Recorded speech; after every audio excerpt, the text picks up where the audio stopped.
Hello, hello. You're here with Mello G, and I'm here with Mr. Rivers. How are you doing today? I'm all right. I You doing, like it. Yeah, doing pretty good? Pretty doing pretty good. good. Happy to be here. Happy to help out. So for today, I have three questions for you. Okay. Person, place, and thing. Mm-hmm. Instead of talking to you directly about you, we want to get to know more about you by talking about person, place, and a thing of your choosing. Mm-hmm. And you can only pick one person, one place, and one thing. Mm-hmm. So to start off, we'll start with person. Okay.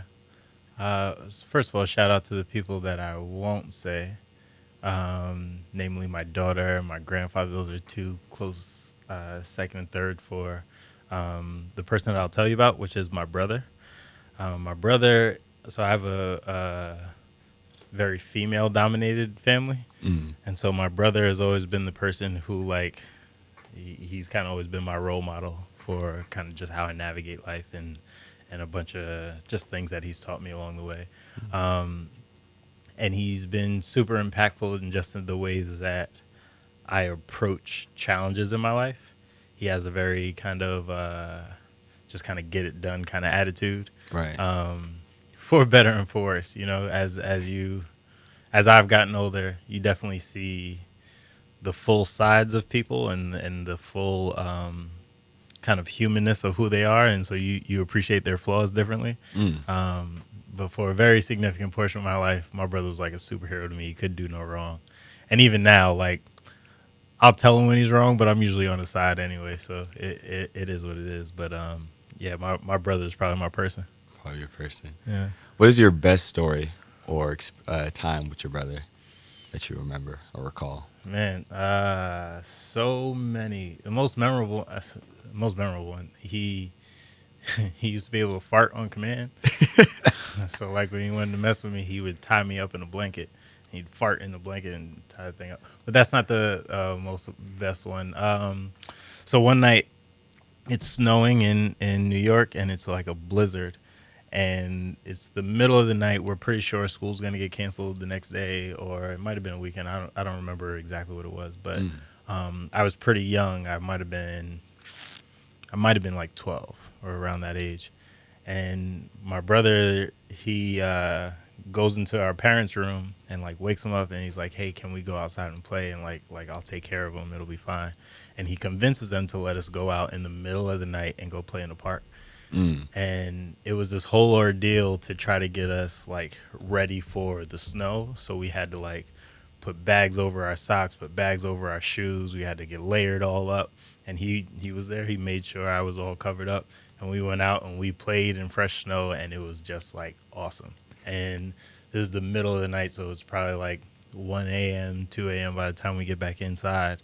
And we were just having such a good time that we were like, hey, let's make some hot chocolate and play video games on the big TV. Because, like, if everybody sleep, we go take the console from our room and go put it in the living room and play on the bigger TV. Screen.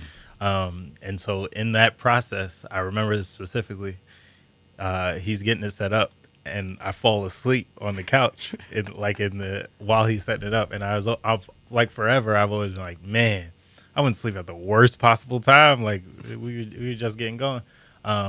But it was always a good time, and it like that memory kind of comes up for me every time it snows, or every time I see snow. Not as much in California anymore, but every time I see snow, or every time it's cold, I kind of think of that, and it's just, I don't know, it's just a good moment with me and him. That's nice. That's nice. And you said you lived in New York? Yeah, I'm from New York. I'm from Brooklyn. From New York. Oh, nice. Yeah, born and raised. And we always get like some real intense winters, real intense seasons. Yeah. That's cool. Mm-hmm. Our next question is place. Again, shout out to the places I won't say.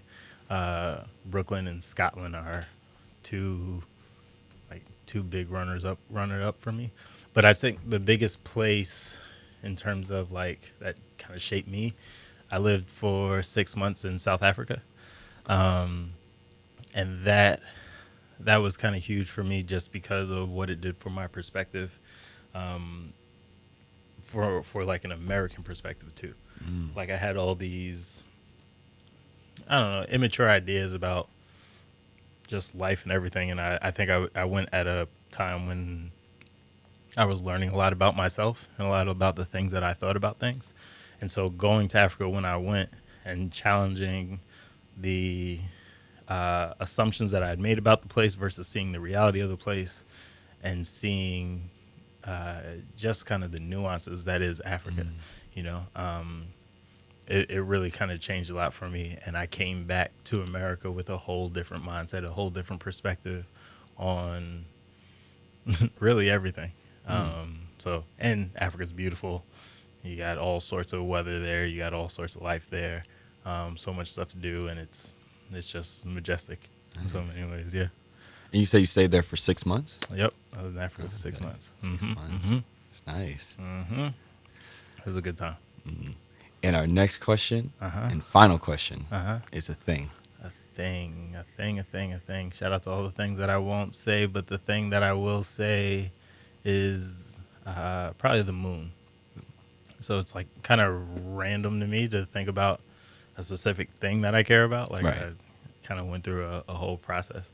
But I'd say the moon because one on like a poetic side, my major in college was creative writing with a concentration in poetry. And so I kind of really found my writing self through poems and through poetry. And like the moon is such a big inspiration for that. Just because of the way the moon is, you know, and like the way that it is a balancing force for the sun. But also, whenever I see the moon at night, I'm always kind of fascinated by it just in terms of how it reminds me of perspective and like we're specks on a floating rock that's floating through space, you know, and that always kind of doesn't always make me feel great, but it always kind of grounds me just in the sense of there are more important things, and if you kind of live in truth and live tapped into who you really are, like things will be okay because, you know, everything is everything, and everything is functioning exactly how it should be. You just got to get to a point where your mind isn't taking you out of that, and the moon always kind of reminds me of that in one way or another. Nice. I also always say goodnight to the moon. I told my daughter that whenever you say goodnight to the moon, you share your love with everybody else who has done the same. So no matter where I am in the world, if I see the moon up at night, I go, good night, moon. And I just share my love with the world, so that shares my love with my baby. And so the moon, I don't know, the moon's just a good spot for me. Good spot. It's nice. Hey. Well, that's all the questions that I have for today. Awesome. So thank you so much for being here, and it was lovely to have you here. For sure. Anytime you need me back, you let me know. Will do.